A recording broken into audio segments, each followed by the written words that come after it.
আসসালামু আলাইকুম ওয়া রাহমাতুল্লাহি ওয়া বারাকাতুহু। আলহামদুলিল্লাহি রাব্বিল আলামিন ওয়াসসালাতু ওয়াসসালামু আলা সাইয়্যিদিল আমবিয়া ওয়াল মুরসালিন ওয়া আলা আলিহি ওয়া সাহবিহি আজমাইন। আমাদের প্রাণপ্রিয় শহীদি কাফেলা বাংলাদেশ জামায়াতে ইসলামী লক্ষ্মীপুর শহর শাখা আয়োজিত আজকে আমাদের জাতির অন্যতম পুরোধা বাংলাদেশের স্বাধীনতা আন্দোলনের যে কয়েকজন বীর এই জাতিকে পথ দেখিয়ে দিয়েছিলেন, স্বাধীনতা আন্দোলনের মূলত সূচনা যারা করেছিলেন, যে 2-3 জন মিলে তাদের অগ্রসেনানী, আজকের জাতির এই দুর্দিনে যাদেরকে দেখে মানুষ এখনো আশার আলো দেখে, সেই আমাদের সকলের প্রিয় ব্যক্তিত্ব, জাতীয় নেতা, বাংলাদেশ লিবারেল ডেমোক্রেটিক পার্টির মাননীয় চেয়ারম্যান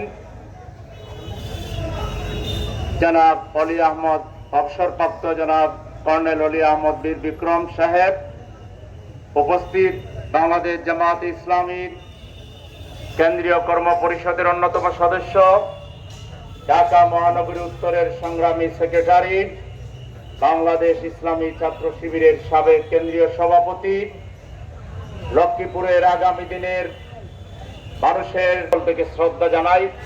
তিনি আসবেন, সেই উপলক্ষেই আজকে জামায়াত ইসলামী এখানে এই পথসভার আয়োজন করেছে।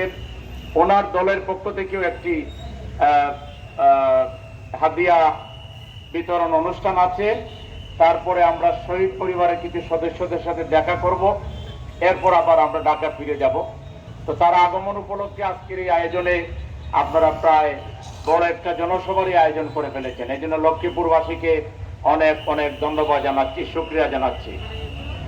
সংগ্রামী উপস্থিতি, আমাদের প্রিয় বাংলাদেশ দ্বিতীয়বার স্বাধীনতা লাভ করেছে।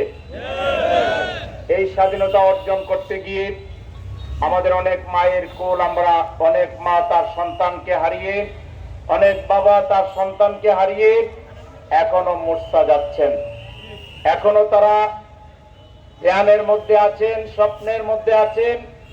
এখনো তারা কলিং বেল টিপলে দৌড়াইয়া দরজার দিকে আসেন, হয়তো তার ছেলেটি চলে এসেছে, তার ছেলে মারা গিয়েছে, তার মেয়ে মারা গিয়েছে, এটা এখনো তারা বিচলে তারা রাস্তায় নেমে রাস্তা ব্লক করার চেষ্টা করছে, বিভিন্ন জায়গায় বিভিন্ন অজুহাতে হামলা করছে, সমাজে এনার্কি ক্রিয়েট করার চেষ্টা করছে। আমরা 17.5 বছর আন্দোলন করলাম, একদিন সচিবালয়ের সামনে যাইনি। আমরা সচিবালয়কে ফ্রি রেখেছি, তারা কাজ করুক, যদ্দূর পারে কাজ করুক। ওরা আনসারের নামে 3 দিন গেল না, 4 দিনের মাথায় সচিবালয় ঘেরাও করে রাত 9:30 পর্যন্ত সচিবালয় থেকে কোনো গাড়ি বের করতে দিবে না। ঢাকা বিশ্ববিদ্যালয়ের ছাত্ররা তাদেরকে অনুরোধ করলো যে আমরা আপনাদের দাবির সাথে একমত, আসুন আলোচনা করি, রাস্তা ছেড়ে দেন। কয় না, ছাড়বো না।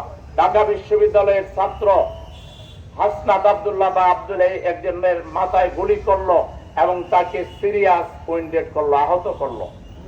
এরপর ঢাকা বিশ্ববিদ্যালয়ের ছাত্ররা যখন বেরিয়ে আসলো এর প্রতিবাদে, তখন আবার ন্যাংটা হয়ে পালায়া চলে গেল।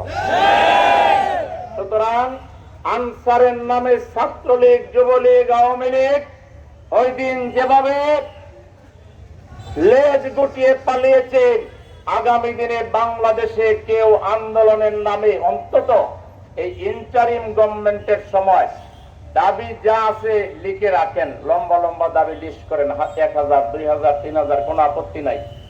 তারপরে প্রেস কনফারেন্স করেন, বড়ুয়া মিটিং করে প্রতিবাদ জানান, দাবি শুনিয়ে রাখেন। কিন্তু রাস্তা বন্ধ করে এই প্রেজেন্ট রিজিমকে তার কাজে যদি বাধা প্রদান করেন, যারাই করবেন তারা পতিত স্বৈরাচারের প্রেতাত্মা দালাল হিসাবে চিহ্নিত করে তাদেরকে উচিতভাবে শাস্তি করা হবে। আমরা হুঁশিয়ার করে দিতে চাই, এই